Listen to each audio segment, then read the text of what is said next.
ઓમ સ્વામિનારાયણાય નમઃ.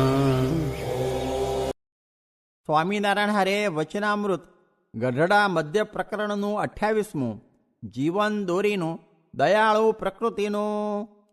સ્વામિનારાયણ હરે સંવત 1879 ફાગણ સુધી દ્વિતીયાને દિવસ સ્વામી શ્રી સહજાનંદજી મહારાજ શ્રી ગઢડા મધ્ય દાદા ખાચરના દરબારમાં પોતાને ઉતારે વેદી ઉપર આથમણે મુખારવિંદે વિરાજમાન હતા ને ધોળો ખેસ પહેર્યો હતો ને ધોળી ચાદર ઓઢી હતી અને મસ્તક ઉપર શ્વેત પાગ બાંધી હતી અને પોતાના મુખારવિંદની આગળ મુનિ તથા દેશ દેશના હરિભક્તની સભા ભરાઈને બેઠી હતી.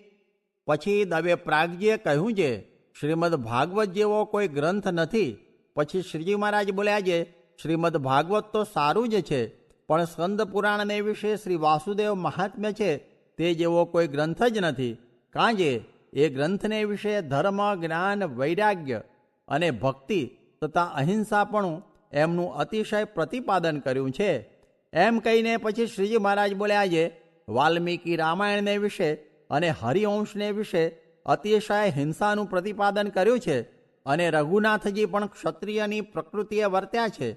અને રઘુનાથજીને વિશે શરણાગત વત્સલપણું તો ખરું, પણ જે શરણાગત હોય ને તે જો જરાય વાંકમાં આવ્યો હોય તો તેનો તત્કાળ ત્યાગ કરી દે.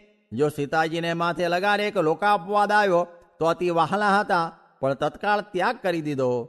પછી મુક્તાનંદ સ્વામીએ કહ્યું છે, એવી તો રામાનંદ સ્વામીની પ્રકૃતિ હતી. પછી શ્રીજી મહારાજ બોલ્યા છે, અમારી પ્રકૃતિ તો એવી નથી. અમારે તો પરમેશ્વરના ભક્ત ઉપર અતિશય દયા વર્તે છે.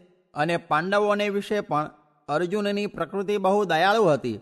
અને પુરુષ માત્રને વિશે તો રામચંદ્રજી તથા અર્જુન એવો કોઈ પુરુષ નથી. અને સીતાજીને દ્રૌપદી એવી કોઈ સ્ત્રી માત્રમાં સ્ત્રીઓ નથી. હવે અમે અમારી જે પ્રકૃતિ છે તે કહીએ છીએ જે અમારો દયાળુ સ્વભાવ છે, તો પણ જે હરિભક્તનો દ્રોહી હોય તેનો તો અમારે અભાવ આવે છે. અને હરિભક્તનું ઘસાતું જો કોઈ બોલ્યો હોય અને એને જો હું સાંભળું તો તે સાથે હું બોલવાને ઘણો ઈચ્છું, પણ બોલવાનું મન જ થાય નહીં.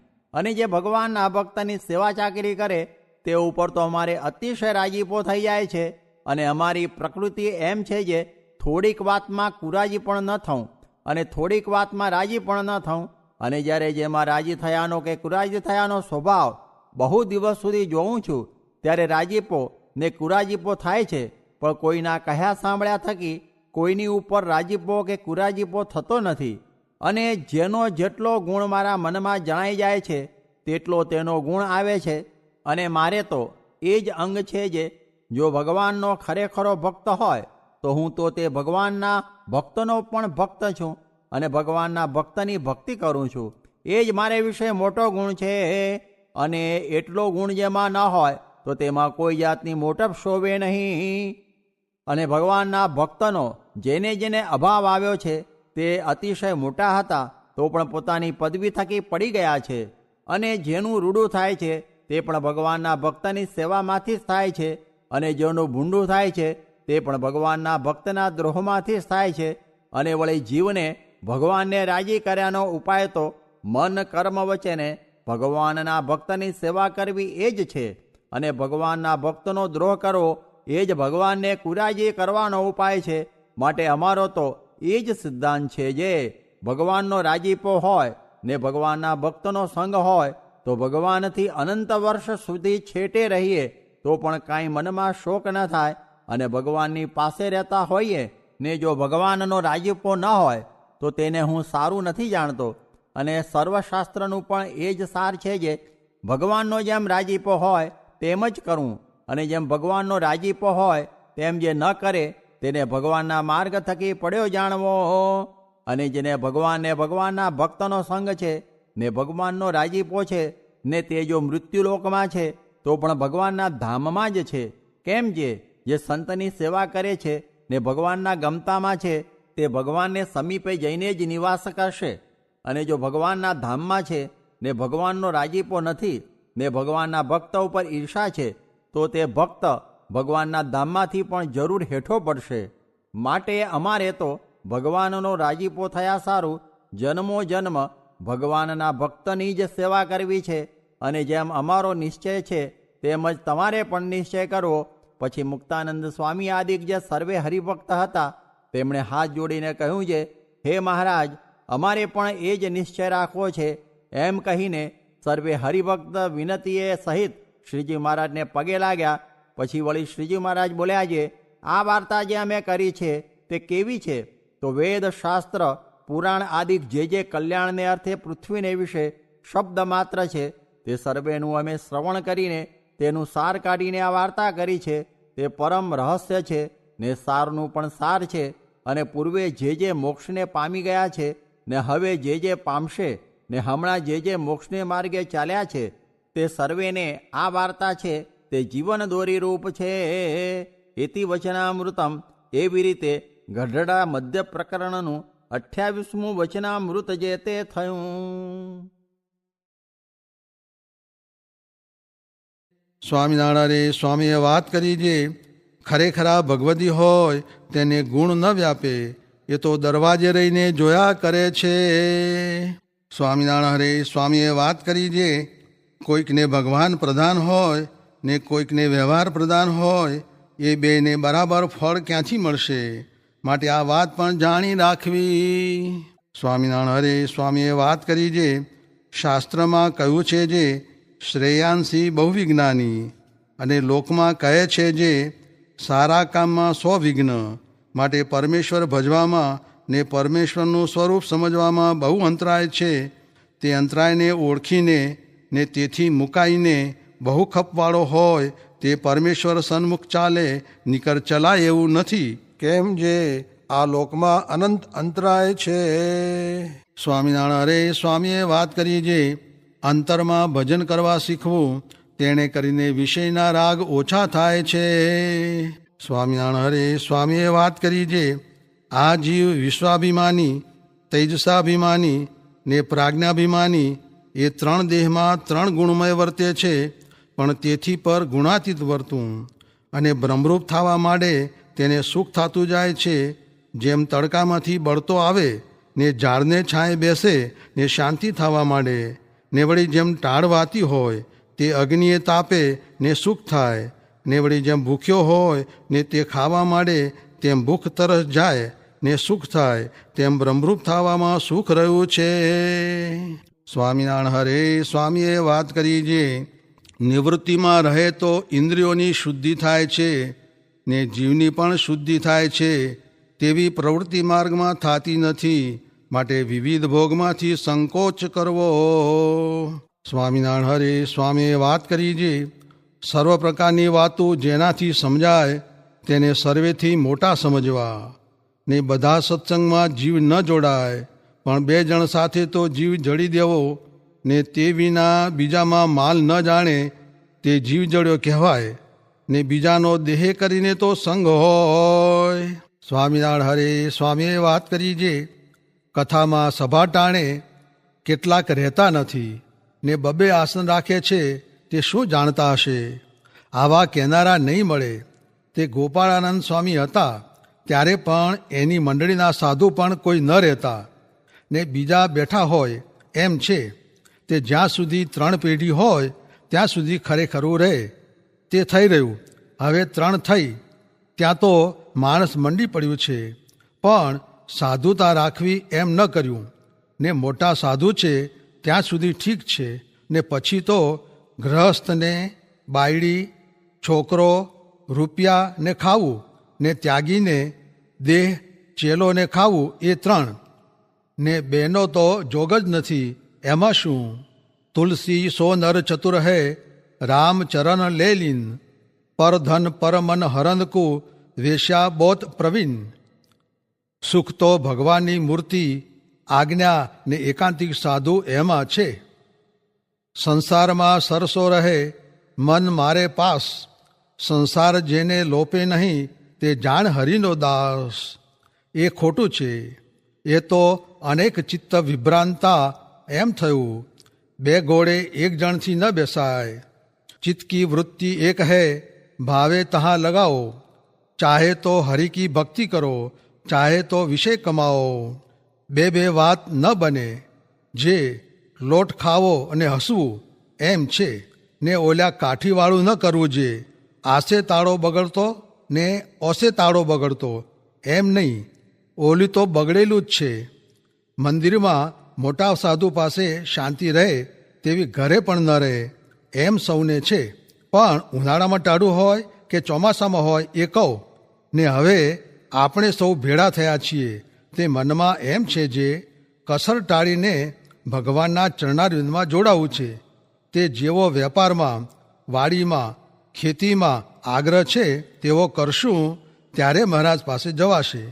અને ખેતીવાડીમાં બંધન થાય, એમાં કાંઈ માલ નથી, ત્યારે શું ન કરવું? કરવું, પણ દેહનો વ્યવહાર ચાલે તેટલું કરવું. પહોર રાતે, દોઢ પર રાતે, અડધી રાતે, પાછલી રાતે ઉઠીને જ્યારે વિચારશું ને ભગવાનને ધારશું ત્યારે સાધુ થવાશે. પછી ભગવાન પાસે જવાશે. વારાવાળો, ભણવાવાળો ને રોટલાવાળો જાગે છે તેમ જાગવું. સ્વામિનારાયણ હરે. સ્વામીએ વાત કરી જે શ્રાવણવદી છઠને દિવસે વાત કરી જે બીજું બધું ભગવાન કરે, પણ જે ભજન ને નિયમ પાળવા એ બે તો કોઈને ન કરી આપે. એ તો પોતાને જ કરવું પડે, તે જો કરે તો થાય. સ્વામિનારાયણ હરે. સ્વામીએ વાત કરી જે ગોંડલમાં વાણીએ હવેલી કરી, તે નળિયા ચડાવ્યા ત્યાં 40,000 કોરી થઈ ને ઘરમાં પણ એટલી હતી. પછી એમને એમ નવી ઘરેણે મૂકી, તે હજી છૂટી નથી ને ખાવા મળ્યું નથી. તેમ આપણે પણ ગોંડલના વાણિયાના જેવું છે. તે આ દેહ ઘરેણે મૂકી છે, તે પ્રભુ ભજાતા નથી. પરમ પૂજ્ય પ્રમુખ સ્વામી મહારાજની અમૃતવાણી સંપુટ 10. એકબીજાને સમજીએ. સ્વામિનારાયણ ભગવાનની જય. અક્ષર પુરુષોત્તમ મહારાજની જય. ગુણાતીતાન સ્વામી મહારાજની જય. ભગતજી મહારાજની જય. શાસ્ત્રીજી મહારાજની જય. યોગીજી મહારાજની જય.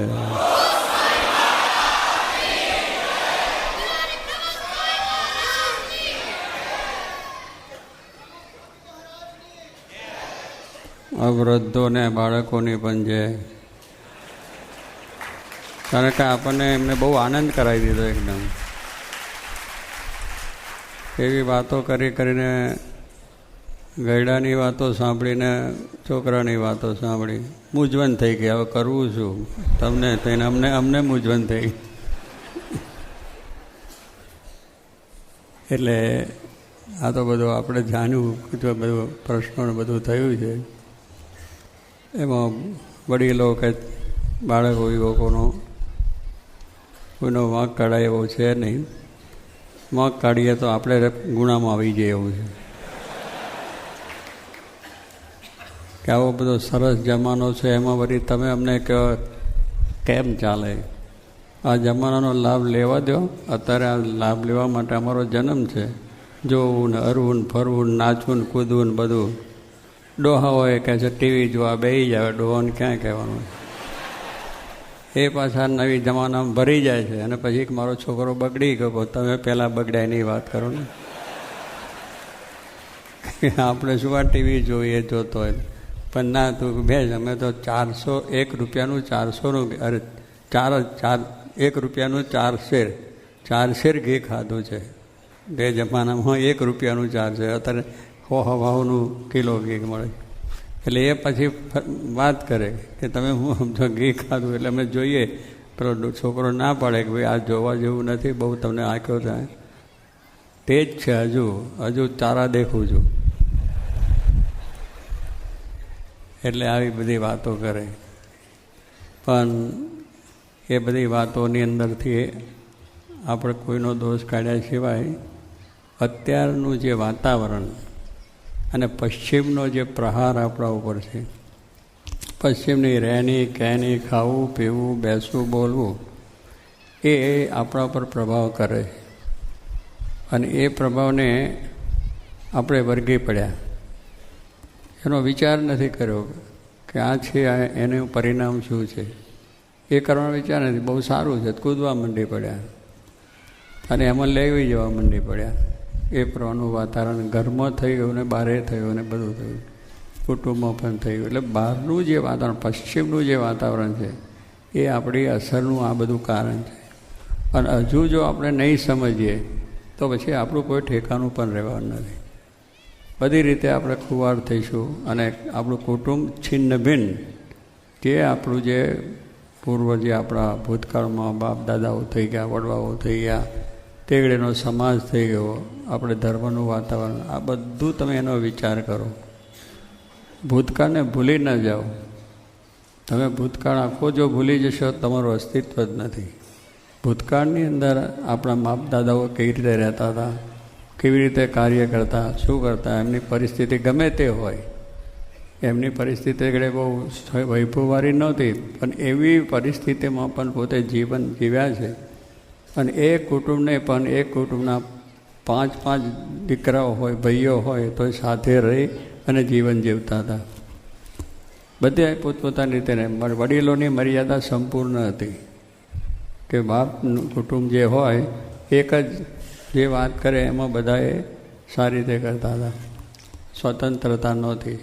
સ્વતંત્રતા એટલે હોની રીતે કામકાજ કરવું એ હતું, પણ ગમે તેમ ફરવું, હરવું, જવું, કરવું એવું નહીં. ઘરનો બોગો સચવાતો, ઘરની મર્યાદાઓ સચવાતી, બાપની મર્યાદાઓ સચવાતી, વડીલોની મર્યાદા સચવાતી. અને વડીલો પણ એવા હતા કે છોકરાને પણ એવા પ્રેમથી, હેતથી, વહાલથી એની જોડે બેસીને વાતો કરતા હતા. આજે એ છે જ નહીં. નવો જમાનો છે કે અમારે હરવા ફરવા જોઈએ, ડોહા કે અમારે હરવા ફરવા જોઈએ, અમે જઈએ બેઠા, અને ત્યાં એ પાછા ભેગા થઈને એવી જ વાતો કરીને એ કંઈ જોવાનું કરવાનું.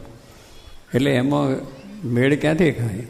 મેળ ખાવાનો તમે તમારો ભૂતકાળ જુઓ અને એનો હંમેશા વિચાર કરો. ઘરમાં બેસીને એની વાતો કરો, રામાયણની વાત કરો, મહાભારતની વાત કરો, ભગવાન સ્વામિનારાયણના ગ્રંથોની વાત કરો. આપણી સંસ્કૃતિ, આપણા સંસ્કાર, આપણા ધર્મ, આપણા શાસ્ત્રો, આપણા મંદિરો આપણે શું કહે છે? આપણે તે ઘડીએ ધંધા કરતા હતા અને સારી રીતે ધંધા રોજગાર કરતા, ખેતીવાડી કરતા, નોકરીઓ કરતા, બધું જ કરતા હતા. છતાં માણસને શાંતિ હતી. માણસના જીવનમાં ભલે આર્થિક થોડી મુશ્કેલી કોઈને હોય, પણ મનની શાંતિ તો હતી જ. એને કોઈ દાડો એવું નહોતું ભાઈ આપણે બહુ આજે આપણી પાસે પૈસા, બંગલા, મોટર, ગાડીઓ બધું હોય તો એ પણ અશાંતિ તો છે જ. એનું કારણ શું? કે આપણી ભૂતકાળ, આપણી જે મૂળ સંસ્કૃતિ, મૂળ વસ્તુને ભૂલ્યા છે. મૂળ વસ્તુને પાછા જો તમે લાવશો, એને સમજવા પ્રયત્ન કરશો, તો પછી ઘર ઘરમાં દિવાળી છે, આનંદ છે. અત્યારે હોળી છે, ઘર ઘરમાં હોળીની છે. આ બધી હોળીની વાતો કરી. ઘરમાં હોળી કેમ ચાલે છે? છોકરાને ને બાપને ને બહુને ને દીકરીને ને માને ને કેવી છે હોળી જ ચાલે છે. કોઈ કોઈનું મન એક નથી. બધાએ પોતાના મનમાં માલે જ છે. કારણ એ પૂર્વ પશ્ચિમની અંદર કોઈને મા બાપની છોકરાને પડી. છોકરો 16 વર્ષનો થયો, કમાતો થયો, એટલે મા બાપથી જુદો. એની મેં તેને જે ફ્રેન્ડશીપ કરીને કરવું એ કરી નાખે. એનું સંસ્કાર, એની સંસ્કૃતિ, એના વિચારો કંઈ જુએ નહીં. બસ એક રૂપ જોઈને બહુ પામી જાય ને એમ કરી દે. છોકરીઓ એવી છે કે એમ જોઈને પે જાય. પણ એ બધું કશું જ કંઈ આપણું શું મૂળ કુટુંબ બધું જ કંઈ નહીં. પહેલાં તો તમે લોકો જાણતા છે કે છોકરાઓને પહેરવાને માટેનો છોકરો પોતે જોવા જતો જ નહોતો. તમે લોકો નહોતા જતા. બ્રાહ્મણ ગોર હોય એ ગોર જોઈ આવે અને જઈને કન્યાને છે બરાબર છે, છોકરો છે બરાબર, એ મહારાજ આવીને વાત કરે કે બે સારું કુટુંબ છે ને કરવા જેવું છે. બ્રાહ્મણના વચ્ચેને લગ્ન થતાં અને આખી જિંદગી એમનું લગ્ન પૂરું થઈ ગયું. થયું કે નહીં? તમે સાંભળ્યું છે કે નહીં? તમારા દાદા કોઈ દાદા છૂટાછેડા માગ્યા? તમે તમારા દાદાને જોયા જ બધાને? એને કોઈ દાદા આવ્યા છે? આ વિચાર આવ્યો એમને? તમે સાંભળ્યા છે કે મારા દાદાએ છૂટાછેડા કર્યા હતા અને અમે બધા માપની આજ્ઞા થઈ? એટલે આ વિચાર જોવાનું છે કહેવાનું કે નથી કર્યા. કારણ કે એમને હતું કે બસ આપણું જીવન સુખ દુઃખ પૂરું કરવાનું છે. લગ્ન છે એક વૈદિક અને ધાર્મિક સંબંધ છે કે બે જણાએ પોતાના જોડન થયું એ ગમે એ સુખ આવે દુઃખ આવે તો પણ અમારું જીવન એમાં પૂરું જ કરવાનું. એ દુઃખ આવે કે મુશ્કેલી આવે ગમે તે આવે તો પણ ના કે ભાઈ ચાલો અત્યારે અમારે તમારી જોડે રહેવું નથી. આ તો 70-80 વર્ષના ડોહા 2-3 છોકરા થયા હોય તો કે જા હું તને છોટા છેડ આપી દે. બોલાતું છે પેલા આદમી. એટલે વાંક કોનો કાઢવો એ વિચારે. છોકરાએ બધા એવું કે જાઓ તમે તમારે અમારી રીતે અમને જે ગમશે એ જ અમે કરવાના છે. તમારે એમાં અમારું ડાબનું શું, અમારું જે લાઈફ કરવું છે, અમારું જીવન જીવવું છે, અમે સ્વતંત્ર છે. અમારે એમ તમે દખલ શા માટે? તમે તમારા અનુભવથી બધું કહેતા હોય. અગર ભૂતકાળની આપણી વાતો જાણતા હોય કહેતા હોય એને માન્ય નથી. કારણ કે એને આજે આ નવું દેખાય છે, ચિત્ર એવું દેખાય છે, વિચિત્ર, નિત્ર પણ વિચિત્ર દેખાય છે.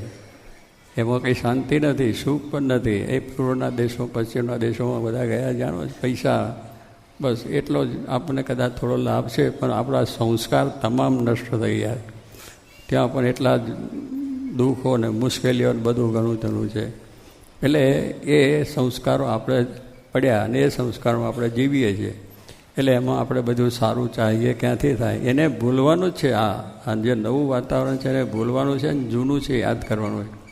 એને પાછું લાવવાનું છે. એ પાછું જો આવશે તો બધું 25 ને 50 કુટુંબ ભેગવાના છે. અને 50 માણસોનું કુટુંબ ભેગું, છોકરાના હોય તોય પણ.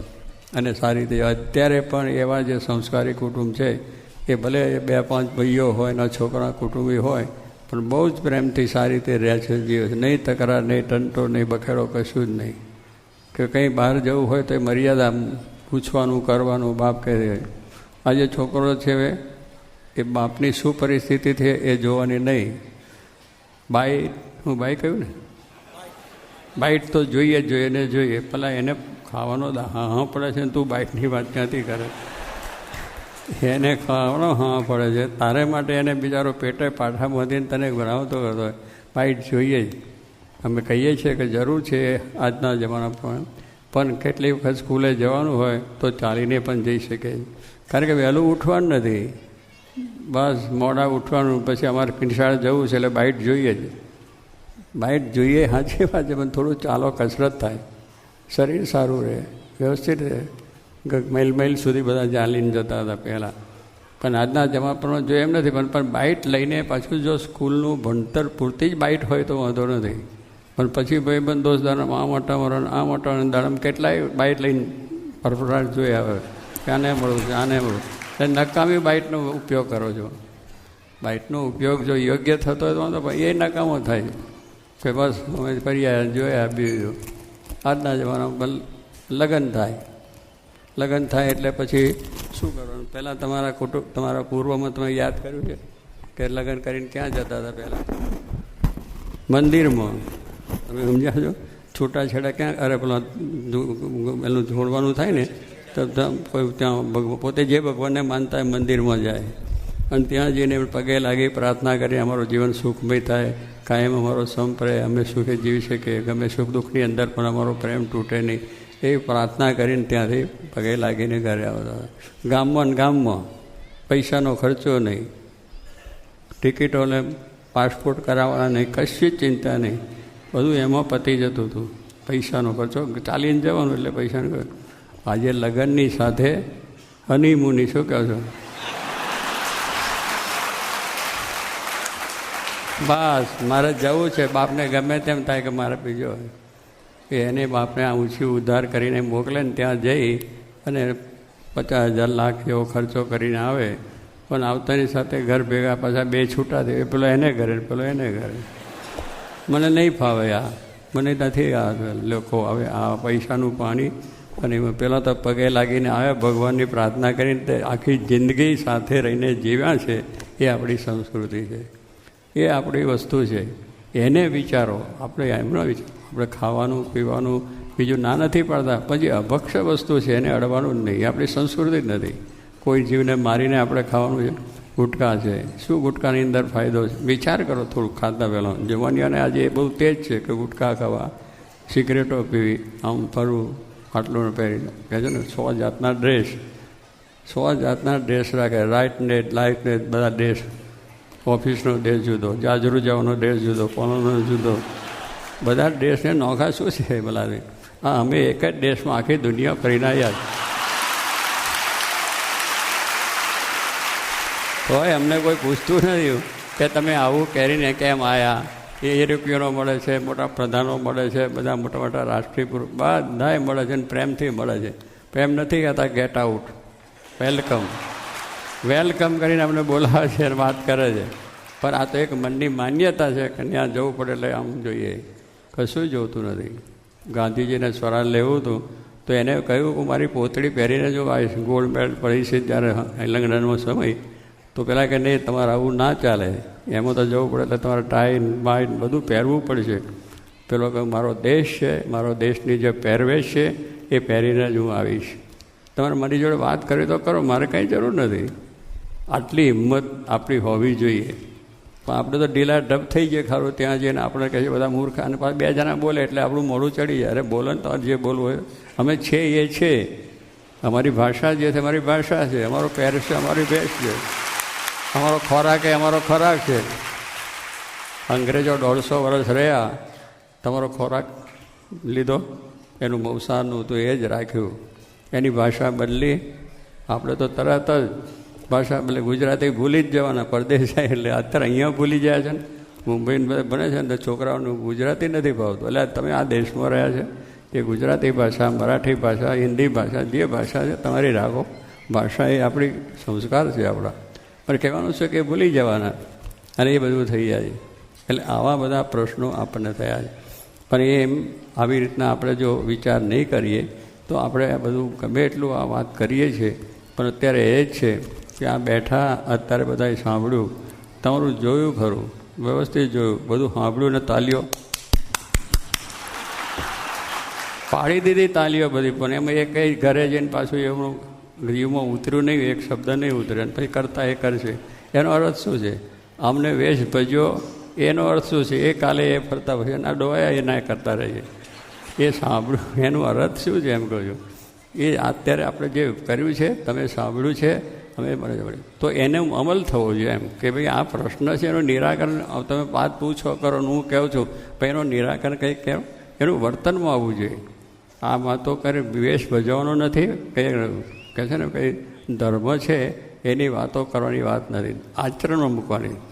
ધર્મ છે આચરવાની વસ્તુ છે. તમારું જીવન લાઈફ બનાવો. તમારું લાઈફ આ લાઈફ નથી જે આજે આ ભરીએ છીએ, હરીએ છીએ, રમીએ છીએ. કંઈ લાઈફ છે? પૈસા આવે છે ને બધું તાનમાલ થયો. પૈસા આવે, સારો ઉપયોગ કરો, બુદ્ધિનો સારો ઉપયોગ કરો, લોકોને એ કરો. તમારે બધા અનેક જાતના કંઈ જરૂર છે? તમારો વેશમાં પણ તમે રાખો. અંગ્રેજોએ વેશ બદલ્યો નહીં, બોલી બદલી નહીં, ખોરાક બદલ્યો નહીં, એની ભાષા બદલી નહીં. આપણે તરત જ બદલાઈએ બધું જ કે આવું જ જોઈએ. તો આવું જોઈએ એનું કોઈ નથી. તમે સારી રીતના વર્તન, જીવન પવિત્ર હશે, તમારો ગમે તેવો વેશ હશે, તમારી બોલી હશે, તો લોકોને છાપ પડશે. આજે આપણે જોઈએ છીએ કે જે વલ્લભભાઈ સરદાર થઈ ગયા, ભાઈ ગાંધી થઈ ગયા, કેવા દેશ નેતાઓ થઈ ગયા, એમને કંઈ એવું બધું રાખ્યું નથી. વેશ કે દેશનું પોતાની અસ્મિતા હતી દેશની, કે અમારો દેશ છે અને દેશ પ્રમાણે અંગ્રેજોને પણ કાઢ્યા કે બા એક પોતાની અસ્મિતા હતી. આજે કોઈ કહેવાય જાય કે અંગ્રેજો કાઢી શકે? 150 વર્ષના પાયા, બંદૂકને બંદૂક લઈને ફરનારા હતા, પણ એક અસ્મિતા હતી. એને ભારતની સંસ્કૃતિનું ભાન હતું અને એ રીતે જ રહ્યા.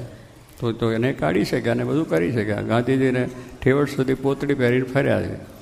વલ્લભભાઈ સરદારભાઈ જેવા પણ એક તાકાતવાળા માણસ હતા અને લોખંડી પુરુષ કહેવાયા. એનું કારણ શું કે એને દેશની અસ્મિતા હતી કે ભલે હું ગમે તેવો છું, પણ મારો દેશ એટલે મારો દેશ. એ રીતે જ મારી રહેણી કહેણી રહે છે, એ રીતે જ મારી ભાષા પણ રહે છે.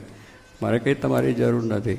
આવી આપણી જોઈએ. એમ આપણે પણ જોયું કે મારા ઘરની અંદર આવું કશું જોઈએ જ નહીં, મારે એની કોઈ જરૂર નથી. અમે ગમે તો ભૂખેને ટાળે હોઈ રહીશું, પથારી નીચે કરીને હોઈ રહીશું, પણ નથી. પણ આપણે તો ના ના ના શું થશે, કેમ થશે, ફલવાન થશે, બધી રીતના આપણે આજે વિચાર કરીએ. એટલે શું વધારે પડતી આપણી એ બધી પ્રવૃત્તિઓ થવા માંડી છે. એટલે મૂળ મારું કહેવું છે કે આ બધી વસ્તુ છે અને આજે દુનિયાની સાથે રહીએ છીએ, પણ વાતાવરણ જે થયું છે, જે પશ્ચિમનું વાતાવરણ છે, એ આપણે કાઢવું છે. ગાંધીજીએ તો અંગ્રેજોને કાઢ્યા, પણ એનું જે વાતાવરણ મૂકીને ગયા છે એ કાઢવાની વસ્તુ છે. કે એમને એવું વાતાવરણ મૂક્યું છે કે અત્યારે આપણે એ ઢાંચામાં ચાલીએ છીએ. આપણા કાયદાની અંદર, પેરિસની અંદર, વાતોની અંદર એ જ ઢાંચામાં ચાલીએ છીએ. એ કંઈ ઢાંચા નથી. અમે અમારી રીતે રહેવા દો, અમે અમારી રીતે કામ કરશું બધું. એટલે આપણું આધ્યાત્મિકતા જીવન છે. મારું કહું આધ્યાત્મિકતાની જે વાત છે એ આપણો મૂળ પાયો છે. આપણા સંસ્કારનો, આપણી સંસ્કૃતિનો, કે આપણે જે ખાવાનું, પીવાનું, અરવાનું, ફરવાનું બધાની અંદર આપણી રીતે જો સમજ્યો કે પહેલાં આપણા વડવાઓ કઈ રીતે રહ્યા છે, કઈ રીતે એમને આ કાર્ય કર્યું છે બધું છે. એટલે એનો વિચાર હંમેશા આપણે બોલવો, રાત્રે બેસીને એનો વિચાર કરવો જોઈએ. આપણે તો પછી અહીંથી નવરા થયા તો સિનેમાનું જવાનું, સિનેમાનું તો પછી પાર્ટીમાં જવાનું, પાર્ટીમાં જઈને પછી ત્યાં શું કરવાનું છે ને દાંડિયા રાસ કરવાનું, નવરાત્ર કરવાનું, તો એમાં પાછું જવાનું, એમાં બૈરાન છોકરા નાચમ નાચા. એટલે સંસ્કૃતિ છે. બહાર આપણે મર્યાદા તો હોવી જોઈએ ને. ઘરમાં મર્યાદા નથી, બહાર નથી. ટીવી જોઈએ તો આખું ઘર ભેગું થઈને જોઈએ, મા બાપ ભાઈ બહેનો દીકરા છોકરીઓ છોકરાની વહુઓ બધી. હવે મર્યાદા ક્યાં રહી? બધા એક સાથે બે, પછી કોઈને કહી શકે? કારણ બધા એક સાથે જોયું. પેલા ડોહાને શું કે તમે આટલી વર્ષે બેઠા તમે ના જોઈએ? પછી કે છોકરા તારે જોવાનું નથી, તું શું? એટલે પણ તમે ભેગા જોવા બેઠા, તમે વિચાર કરો ને પહેલો તો. એટલે આવી બધી વસ્તુ થઈ જાય. એટલે એનો ત્યાગ, એને માટે એની કોઈ જરૂર નથી આજે કે આપણે જો આપણે અત્યારે એમ જાણીએ કે દુનિયાનું નોલેજ જોવાનું જોઈએ. વાત છે કે આજે દુનિયામાં રહીએ છીએ એટલે દુનિયાને જાણવું જોઈએ. જાણવામાં કંઈ વાંધો નથી, પણ એનું આચરણ ના થાય. એમાંથી આપણે સારાંશ, એની અંદર વિવેક હોવો જોઈએ કે આ ગ્રહણ કરવા જેવું છે ને આ નથી ગ્રહણ કરવા જેવું. નોલેજ બધું દુનિયાનું માત્ર વિજ્ઞાન બધું છે. વિજ્ઞાનની સાથે ચાલવું પણ પડશે, પણ ચાલવું પડશે, પણ વિજ્ઞાનની સાથે સાથે આપણો વિવેક છે, આપણી સંસ્કૃતિ, એનો પણ વિચાર કરવો જોઈએ. આપણી સંસ્કૃતિને અનુરૂપ થઈને આપણે વિકાસ કરવો જોઈએ.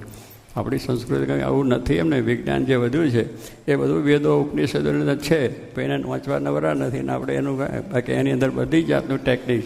આપણા ગુરુકુળોની અંદર બધા પહેલાં એન્જિનિયરની લાઈન છે, ડૉક્ટરની લાઈન છે, બધી લાઈનો એ ભણાવવામાં આવતી હતી. અને છોકરાઓ કેવી રીતે પોતે ત્યાગ રાખીને ભણતા કે ત્યાં કોઈ સગવડની. અત્યારે કોલેજોની અંદર, હોસ્ટેલોની અંદર એટલી વૈભવી જીવન રહેવાનું કરવાનું એ ના હોય તો ફાવે નહીં. એટલે એ કાંઈ નહોતું. ગુરુકુળમાં રહેતા નહીં. એટલે અમે નથી કહેતા કે તમે એ રીતે રહો, વડવાઓને નથી કહેતા કે તમે એ રીતે ઝૂંપડામાં બેસીને રહો. ભલે જરા સારું રાખો, સરસ રાખો, પણ એ આપણી જે મર્યાદાઓ છે, આપણી સંસ્કૃતિ, એને સાચવીને ચાલો. એવી રીતે તમે જરા કરો, વેપાર ધંધો કરો એને બધી. પણ એ વસ્તુ આપણે ભૂલીએ છીએ. એટલે એને લઈને આ પ્રશ્નો છે. હવે એમાં મારે શું કહેવું, કોને કહેવું? એ આ પાછા એવું બોલે હવે આ બધું બગડી ગયું, તમે સુધરો એટલે બધું સારું. પોતે સુધર્યા તો દુનિયા સુધરી કે ના સુધરી? પેલા કોકને નહીં પિક્ચર કરવા આપ્યું, એના છોક બાપે પેલું ફાડી નાખીને બધું કે હવે હિન્દુસ્તાનનો નકશો બધાય. અને પેલા એ શું કહ્યું, કહા હતા કે બધા આ હિન્દુસ્તાનનો નકશો આવી ગયો કે ના આવી ગયો? એમ આપણે એ જ કરવાનું છે કે આપણો હિન્દુસ્તાનનો નકશો એટલે આપણે સુધર્યા તો ઘર સુધર્યું, ઘર સુધર્યું તો સમાજ સુધર્યો, સમાજ સુધર્યો તો દેશ સુધર્યો. એટલું જ આપણે શીખવાનું છે. નાનપણથી જન્મ્યા ત્યાંથી એક જ વસ્તુ છે. અને આ લોકોએ પણ એમને જીવનની અંદર ખોટી ટક નહીં કરવાની. છોકરાને પ્રેમથી, હેતથી, વાલથી એની જોડે બોલો ચાલો અને એને સમજ પાડો.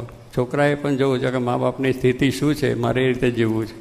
મારા બાપની જે પરિસ્થિતિ અત્યારે પાયડો જ ઉપરે છે પરદેશ, ભલે ગમે એમ થાવ, એની પાસે પૈસા હોય કે ના તો ઉધાર કરે, દેવું કરે, ઘર કે 25 લાખ જે ખર્ચે. હવે 25 લાખ તો અહીંયા બેઠો ખાય તો કોઈ વાંધો નથી.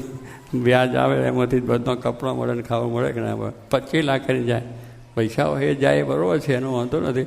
પણ એની પાસે સ્થિતિ નથી એને પૈસા ખર્ચવા, એના કરતાં 25 લાખ મૂકીએ તો એની થાય. પણ એ કહેવાનો એવો ખોટો આગ્રહ ના હોવો જોઈએ. હોય સ્થિતિ જાય કરે, પણ ત્યાં જઈને આપણા સંસ્કારો સચવાય એ બધું આપણે જોવાનું છે. એટલે મા બાપની સ્થિતિ પણ સમજવી જોઈએ.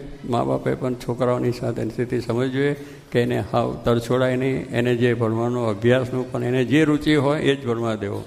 એનો ખોટો આગ્રહ રાખવાની જરૂર નથી. કારણ એને ના ભાવતું હોય તમે કહો એટલે પછી શું થાય? એટલે એનું ભણે જ નહીં ને. એને એ ડૉક્ટર થવું છે, પેલો એન્જિનિયર થવું છે. અને આપણે કહીએ ડૉક્ટર જ થાય, પૈસા જાજા જો. તમે પૈસા જાજા દેખાય, પૈસા જાજા નથી. એને સંસ્કારને જુએ. પૈસા સંસ્કાર એ આપણા પૈસા છે. છોકરાને એ રુચિ છે તો એને રુચિ જવા દો. પણ તમે વર્ગો એટલે તમારી પછી આમાન્યા રહે નહીં ને. એટલે એવું છે. અને અત્યારે હવે છોકરાને લગ્ન છે ગમે ત્યાં કરવા એટલે સ્વાભાવિક છે કે આપણી રુચિ ના હોય.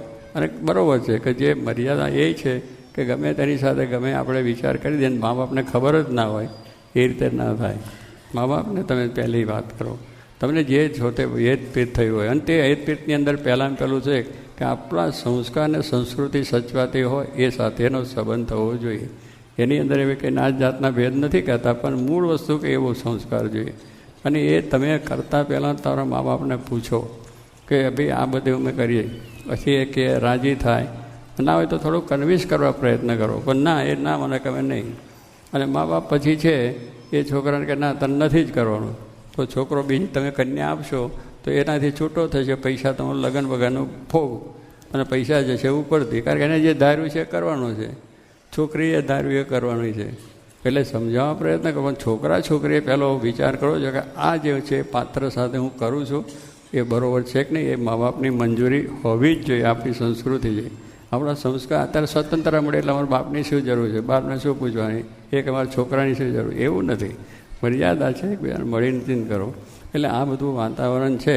એટલે હવે બધું એટલું જ કહેવાનું કે આપણે વેહ તો ભજ્યો છે, પણ વેહ ભજ્યો છે તો આ બધા ગુણ પહેલાં આપણામાં આવે.